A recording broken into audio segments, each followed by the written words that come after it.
Continuamos este recorrido internacional a noticias del mundo. Veamos el desarrollo en Italia, en España, lo que está sucediendo en los Estados Unidos y lo que está sucediendo en varios países de América Latina. Paula, sin embargo, preocupa la situación que sigue viviendo Ecuador, una situación muy difícil. 3.747 casos de contagio y 191 fallecidos. Es la situación que lastimosamente se presenta en nuestro vecino país de Ecuador. Paula, su siguiente invitado. Siguiente invitado para hablar de lo que pasa en Ecuador, un país vecino, un país cercano que la verdad ha registrado pues unas situaciones bien complicadas, imágenes que son muy dolorosas y queremos saber cómo avanza la situación de esta pandemia allí y realmente qué es lo que está pasando. Vamos a saludar a Galo Cabanilla, él es economista, canciller de la Universidad Tecnológica Empresarial de Guayaquil y nos atiende a esta hora. Señor Cabanilla, muy buenos días. Muy buenos días, Paula, muy buenos días, Jenner, y buenos días a todo el pueblo colombiano, muy querido. Muchas gracias por la invitación. No, pues gracias a usted por atendernos en un momento que es tan difícil para el mundo, pero aquí también para la región, particularmente lo que estamos viviendo estos países cercanos, pues no está siendo sencillo.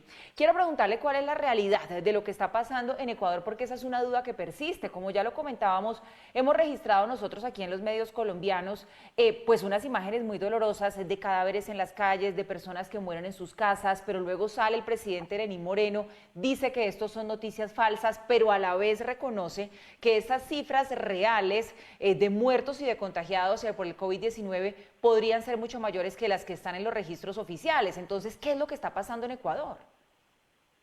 En verdad, podría o quisiera decirle que la situación no es tan compleja aquí en Ecuador, pero no es así. Los datos oficiales que se presentan hasta el momento son de alrededor de 3.747 casos confirmados, de los cuales 191 son fallecidos. El 70% de esos casos corresponden a la provincia de Guayas, en donde se encuentra Guayaquil, que es mi ciudad. Penosamente, la situación, las noticias sobre los fallecidos en los círculos cercanos, familiares y amigos se cuenta por centenas.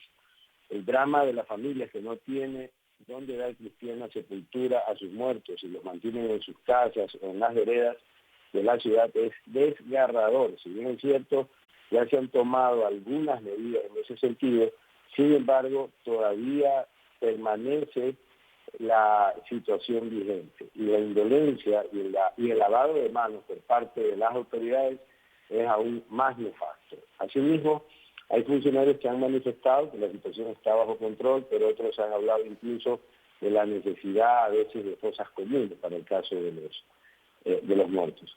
Bueno, pueden imaginarse ustedes un poco, entonces, la situación de emergencia extrema, en la que se encuentra la ciudad de Guayaquil es realmente indignante.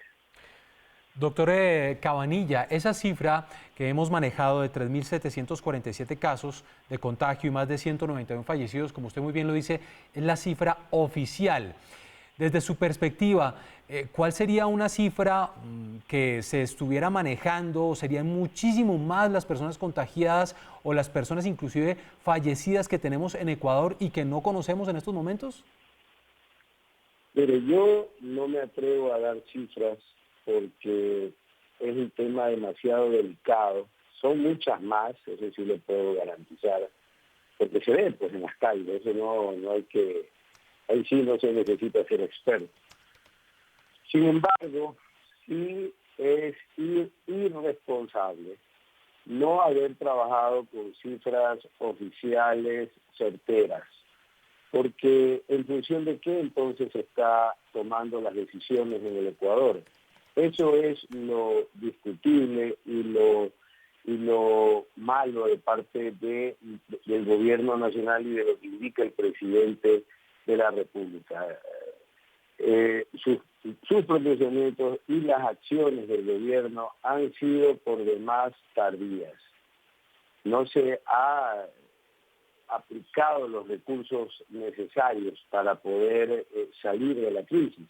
Entonces es necesario o desde el Ecuador, de la plataforma Piensa Ecuador, que yo dirijo, estamos haciendo un llamado un llamado internacional, un SOS internacional que le hemos llamado Resiliencia Ecuador. ¿Y esto en qué consiste?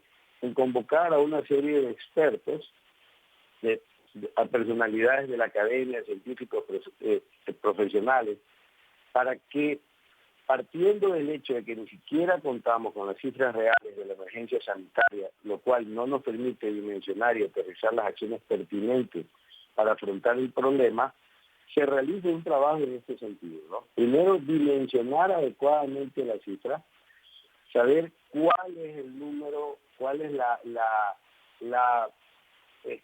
proyección que existe real de los que se pueden contagiar, del número de personas que van a entrar en este proceso, determinar los tipos de tratamientos, el diagnóstico, los insumos que hay que comprar,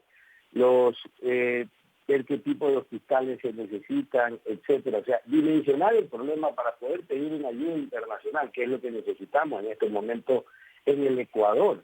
Pero hay que dimensionarla primero. Una vez que se dimensiona esa ayuda, recibir o hacer el pedido internacional, recibiendo recursos humanos, es decir, médicos especializados, técnicos, recursos tecnológicos, en equipos, en insumos, en pruebas, etcétera, que se puedan aplicar directamente.